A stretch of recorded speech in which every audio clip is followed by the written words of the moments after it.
Assalamualaikum warahmatullahi wabarakatuh. Perkenalkan, nama saya Miftahul Jannah dengan NIM 22020950031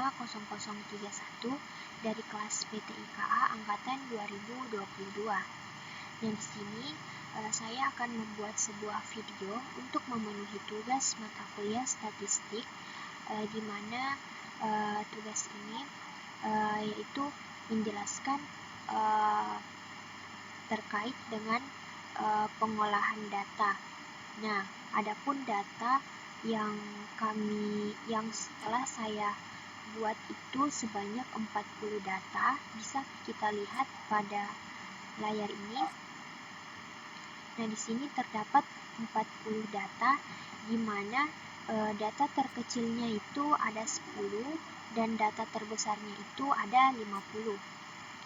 Nah, kemudian setelah kita menentukan atau menyediakan data sebanyak 40, selanjutnya kita akan menentukan jumlah kelasnya. Nah, untuk menentukan jumlah kelasnya sendiri, kita menggunakan rumus K sama dengan 3,3 log N sama dengan 3,3 log 40.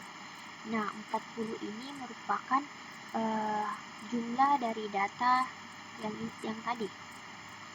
Selanjutnya 3,3 dikali 1,6. Nah, untuk 1,6 ini merupakan hasil dari log 40.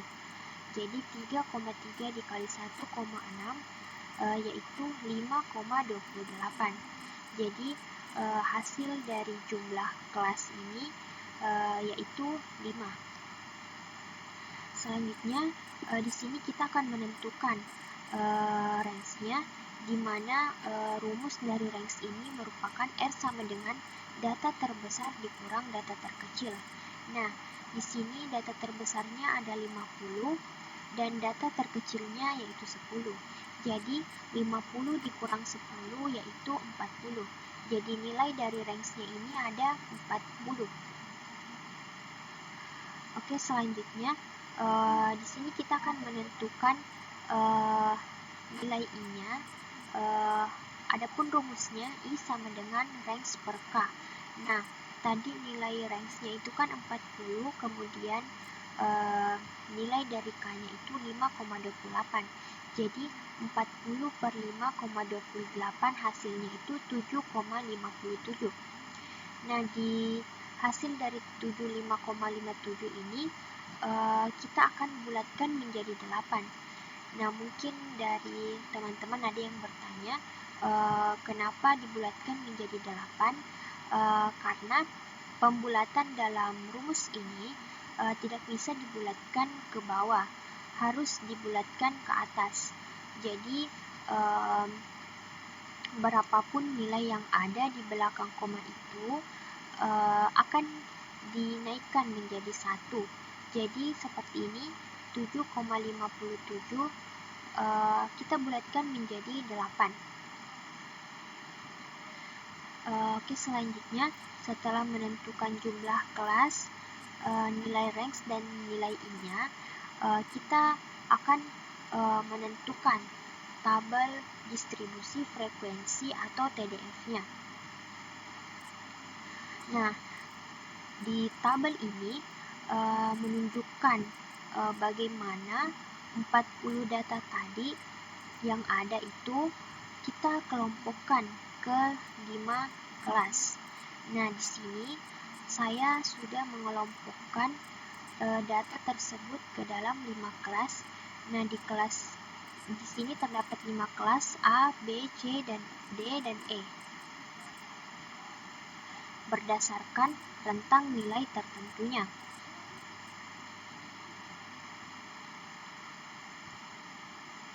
Nah, di sini bisa kita lihat pada tabel frekuensi ini. Di sini setiap kelasnya itu memiliki frekuensi 8, yang berarti ada 8 data dalam setiap intervalnya. Dan seperti yang sudah kita lihat tadi dari hasil panjang kelasnya, yaitu ada 8. Jadi 10 itu sampai dengan 17 panjang kelasnya yaitu 8 atau frekuensinya itu 8. Nah, di sini kita bisa hitung atau kita bisa buktikan 10 sampai 17 itu frekuensinya benar 8 atau tidak. Nah, bisa kita lihat pada data ini, kita mulai dari data terkecil yaitu 10 sampai dengan 17. Jadi 1, 2, 3, 4, 5, 6, 7, 8. Jadi benar 10 sampai dengan 17 itu ada 8 frekuensinya. Nah, itu untuk kelas A-nya. Dan untuk kelas B-nya kita beralih ke angka 18 sampai dengan 25. Kita lihat apakah dari angka 18 ke 25 itu frekuensinya juga 8. 1, 2, 3, 4, 5, 6, 7, 8. Jadi benar untuk nilai 18 sampai dengan 25 itu frekuensinya juga 8. Begitu seterusnya sampai dengan kelas C, D, dan A. Jadi sesuai yang dengan saya bilang tadi, setiap kelasnya itu memiliki frekuensi 8, yang berarti ada 8 data dalam setiap intervalnya itu. Nah, dari kelima kelas ini, kelas A, B, C, D, dan E, di sini terdapat 40 frekuensi dari jumlah keseluruhannya. Kemudian untuk diagram batangnya, nah diagram batang yang digunakan ini untuk memvisualisasikan distribusi frekuensinya. Nah, setiap kelas A, B, C, D, dan E memiliki masing-masing tinggi batang yang sama yaitu 8. Dikarenakan setiap kelasnya itu memiliki jumlah data yang sama. Jadi mungkin itu saja penjelasan dari saya terkait dengan data sebanyak 40 yang telah saya kerjakan, mulai dari menentukan jumlah kelas, range, nilai I dan tabel frekuensinya, dan juga diagram batangnya. Mungkin sampai sini saja. Mohon maaf bila ada kesalahan kata ataupun ucapan. Saya akhiri. Wassalamualaikum warahmatullahi wabarakatuh.